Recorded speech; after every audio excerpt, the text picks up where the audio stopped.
There are a couple of words to describe what is going on within a sound wave. First of all, to create a sound in general, there needs to be a push and a pull. The compressions, what you see in the diagram, is the push, and the rarefactions are the pull. Looking at a sine wave in this graph, it is showing the sine wave's pressure. The crest is the highest point of the waveform. The height is affected by the amplitude. The trough is the lowest point of the waveform. In other words, the crest is the compression and the trough is the rarefaction. In this demonstration, I will present how a sound wave reacts when it is doubled by the same sound wave, but placed one compression later in time. Basically, the first sound wave is going to be playing a compression while the other is playing a rarefaction. This is called comb filtering.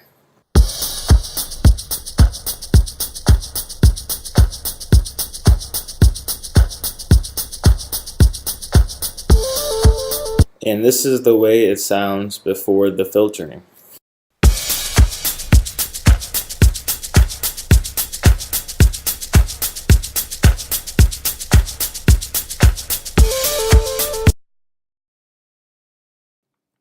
Frequency of a sound wave is described as how often the particles of the medium vibrate when a wave passes through it. The frequency of a wave is measured as the number of complete back and forth vibrations of a particle of the medium per unit of time. Frequency is commonly measured in hertz, whereas 1 hertz equals 1 vibration per second. Every sound, audible or inaudible, has a frequency. Okay, now I'm going to be doing an example using logic, showing you guys frequencies. Okay, here, excuse me.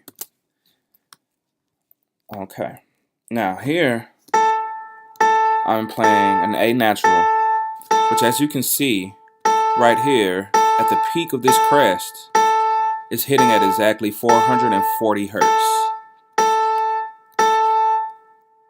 Okay, now if I play that note an octave up, the amount of hertz will double. So now, this A natural is at 880 hertz. And it will continue on. As you can see, now it's here, now it's here. Each time it moves an octave, it's either doubling or halving in hertz. The period of a sound wave is the amount of time it takes for one wave to pass through the median. This is also referred to as one cycle. A great way to visualize this is to imagine you are standing in the ocean. As one wave hits you, the amount of time it takes for the next wave to hit you is the period of the wave. Understanding wavelength is actually quite simple. All you have to do is measure from the top of one crest to the top of the next crest, or from the bottom of a trough to the bottom of the next trough.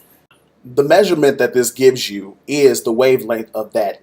So if we take a look at this example right here, you can see I have waveforms coming together. And if you take a look, you can see from the top of one crest to the top of the next crest, that would be the wavelength. So we measure that out in meters. If you measure from one wavelength, the top of the crest to the top of the next crest, you're going to get your wavelength. Same thing applies to the crests. If you measure from the bottom of the crest to the bottom of the next crest, you'll receive the wavelength in meters of that trough to trough action.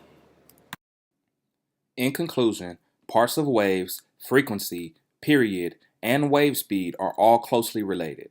Sound waves are visual representations of frequencies, and given a sound wave, you would be able to determine its period or its wavelength. All the members in this group are attending Full Sail for recording arts. These physics principles tie in directly to this degree program. As we continue to progress through the curriculum, we will continue to encounter these principles. Being well versed in them will make recording and mixing audio much easier.